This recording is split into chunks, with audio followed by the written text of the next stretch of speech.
الشيء اللي بتحتاجه يوم واحد بس، وانا بوعدك انه رح تغير حياتك.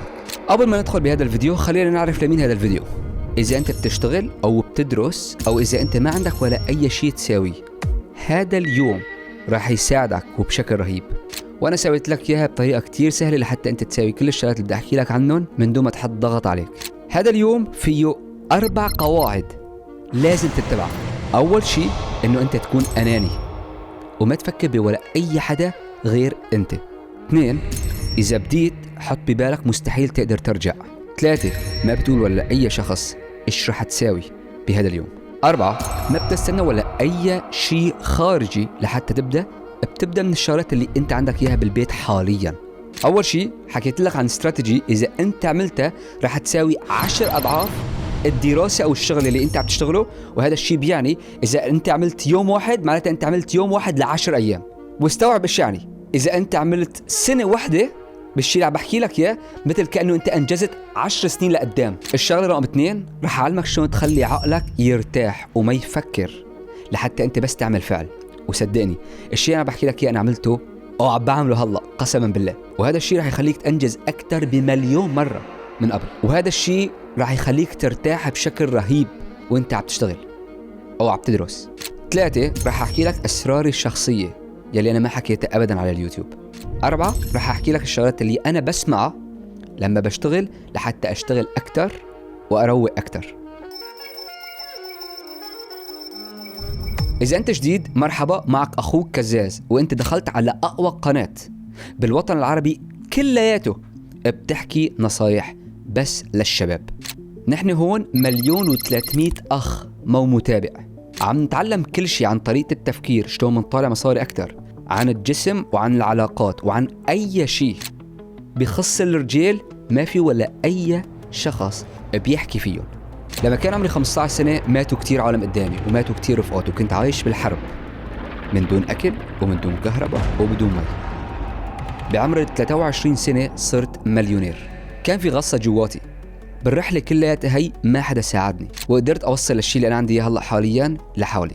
لهيك أنا موجود اليوم على اليوتيوب لحتى أعطيك كل الشغلات اللي أنا تعلمتهم بهدول السنين كلياتهم ببلاش من دون ما تدفع ولا أي شيء.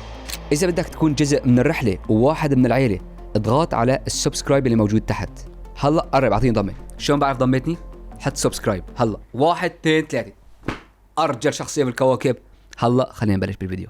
ليتس جو. هلا اهم شيء تجيب ورقه وقلم وتجيب شيء تشربه وتشتغل معي صح، لانه هذا اليوم رح يكون كتير سهل. انت ما بتتخيل قد هو سهل، بس رح يفرمتك فرمتي. اعمل الشيء اللي عم بحكي لك اياه من دون ما تفكر ابدا.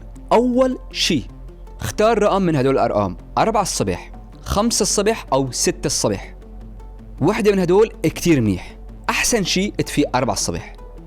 6 الصبح لسه بكير، بس الاحسن 4 الصبح. خليني احكي لك ليش. العالم بيكونوا نايمين بهذا الوقت، انت بخك تكون شغال اكثر، واذا بتدرس او بتشتغل اي شيء فانت رح تنتج اكثر.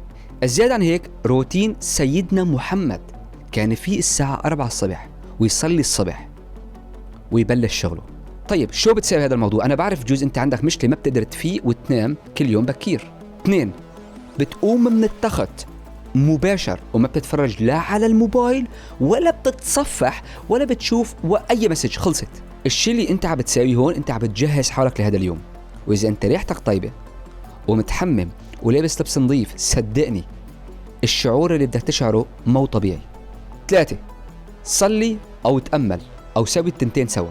الصلاة او التأمل هدول شغلات روحانية وكتير ضروريين بيومك انه انت تساويهم.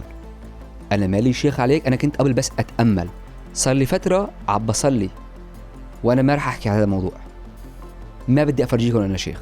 واستوعبني انا بعمل اغلاط مثلك، بس عم بحكي معك التأمل أو الصلاة كتير ضروريين بهذا اليوم.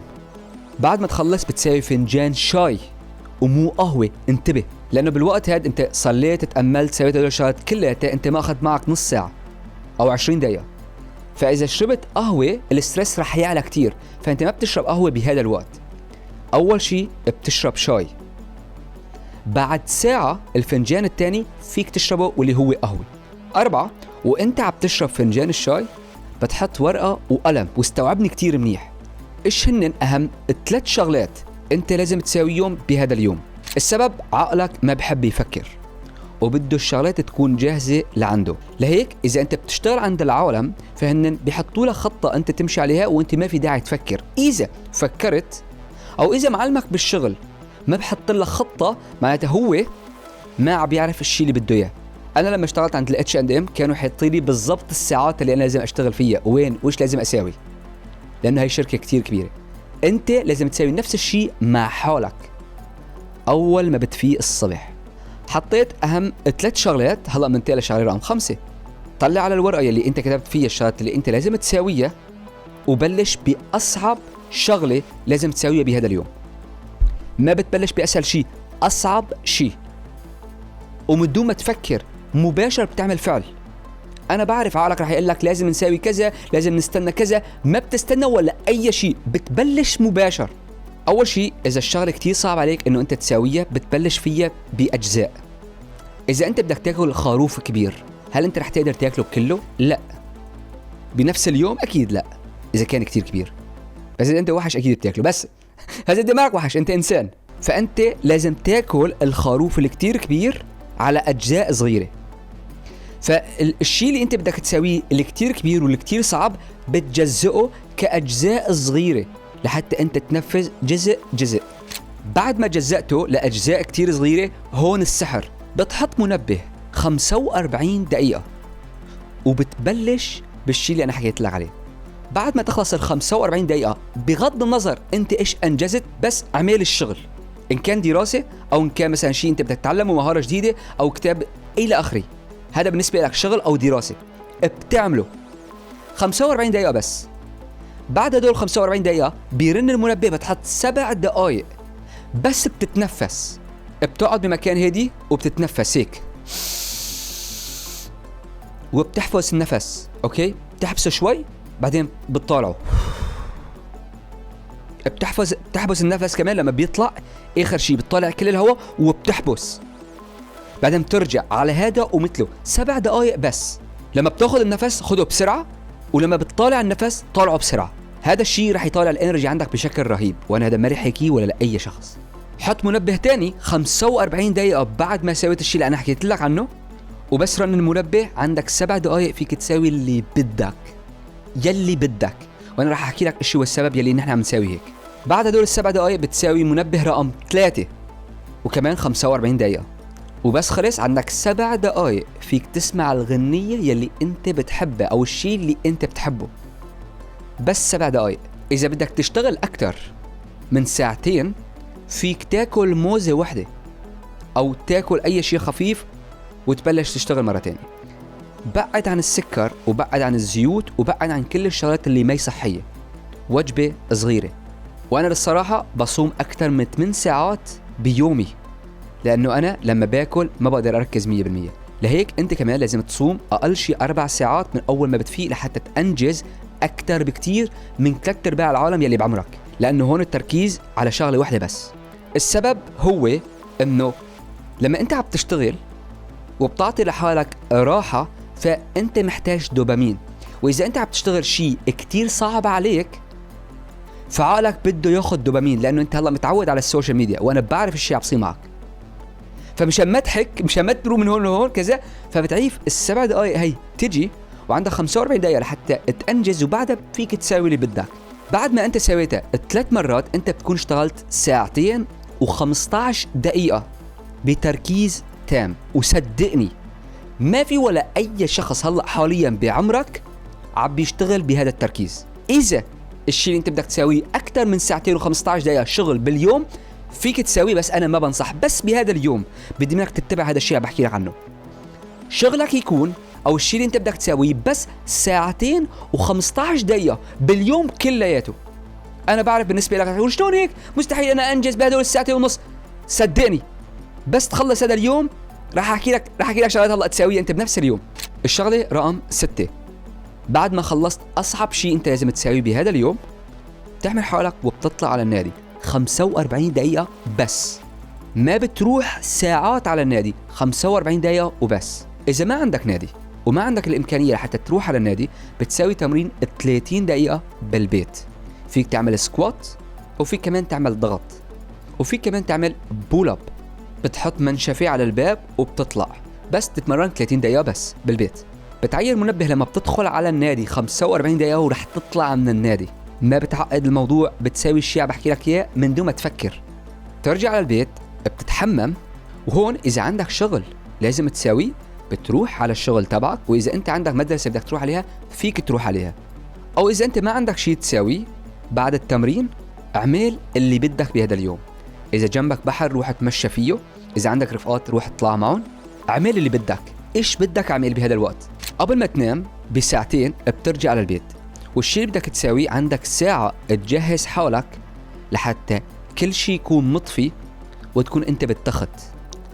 بتكون بالتخت قبل ما تنام بساعه واحده. استوعبني، انا هدول اسرار قسما بالله عم بساويهم كل يوم، وهدول من الشغلات اللي عن جد موصلين لمكان انت مستحيل تتخيله، وانا بعطيك اياهم هون ببلاش على اليوتيوب. بعد ما خلصت كل شيء وجهزت حالك لحتى تنام، عندك ساعه. ايش لازم تساوي؟ بتحط ورقه وقلم، ورقه وقلم، وبتكتب كل الشغلات يلي صارت معك بهذا اليوم. ايش هن الشغلات اللي انت لازم تكتبهم بالورقه والقلم قبل ما تنام بساعه؟ اول شيء الشيء اللي انت انجزته بهذا اليوم. 2 ايش هو الاحساس اللي انت عم بتحسه بالوقت الحالي. 3 اذا بدك تحس نفس الاحساس هذا مره تانية. 4 بتروح على الفيديو هذا نفسه وبتكتب تحت بالتعليقات الشيء اللي عم بتحسه والشيء اللي صار معك، لحتى انا اقراه والناس التانيين كمان يقروا. وعن جد ما عم بمزح معك، انا عن جد حابب اشوف الشيء اللي صار معك بهذا اليوم، وكتير متحمس اشوف التعليقات تبعتك. 5 بتكتب شلون فيك تساوي بكره احسن من اليوم نفسه، وعلى الاغلب الجواب راح يكون انه تساوي نفس الروتين اللي انا اعطيتك اياه هلا بهذا الفيديو. قول اخوك كزاز ما بيحب يساعدك. استوعب الشيء اللي عم بعطيك اياه انا عم بساوي وصل لي سنين. اذا بتتابعني قبل ب5 سنين من اليوم بتشوف انه انا بفيق 4 الصبح كل يوم، وبنام كل يوم الساعه 8. في فتره من حياتي لما كنت بمربيه ولما كنت مليونير وكنت عم بطالع مصاري مثل الكذب، قصرت بهذا الروتين. والشيء اللي استوعبته انه انا فشلت. استوعب، فشلت، نفسيتي تعبت، بس كنت عم بطالع مصاري بس لانه انا ما كنت عم بساوي الروتين اللي انا عم بحكي لك اياه. وللصراحه انا بدي اياك تساوي نفس الشيء اللي انا عم بساوي لحتى توصل لاماكن اعلى مني، حتى لانه رح اكون كتير فخور فيك اذا انت انجازات كتير كبيره عن جد. في شغله انا حكيت لك اياها، الموسيقى يلي انا بسمعها لما بشتغل هي هون، والموسيقى يلي انا بسمعها قبل ما انام واكتب الشغلات اللي انا بفكر فيها كلياتها هي اللي هون وهي اللي هون. هي كل الشغلات انا بساويهم بيوم عن جد يغير لي حياتي. اذا انت شفت الفيديو بكره او بعد بكره، انزل مباشر وشوف التعليقات، لانه العالم 3/4 كتبوا الشيء اللي حسوه بعد ما سووا هذا الروتين. انزل تحت هلا قدامي، تفرج على الكومنتات كلياتها، عم بتشوف الشيء اللي عم بحكي لك اياه راح يشتغل، وانا واثق منه. طلع فيني لحد الان مالك متابعني؟ افتح كاميرتك اضغط على السبسكرايب هلا، لانه الفيديو اللي بعده راح يكون مستحيل انت تتخيله. وشوف الفيديو يلي بده ينزل بعد 3 ايام راح يصدمك. واذا عن جد بدك فيديو يغير لك حياتك ويمسكك من ايدك لحتى تدخل بهي السنه بطريقه عن جد مرتبه، شوف هذا الفيديو اللي هون، هذا اللي هون.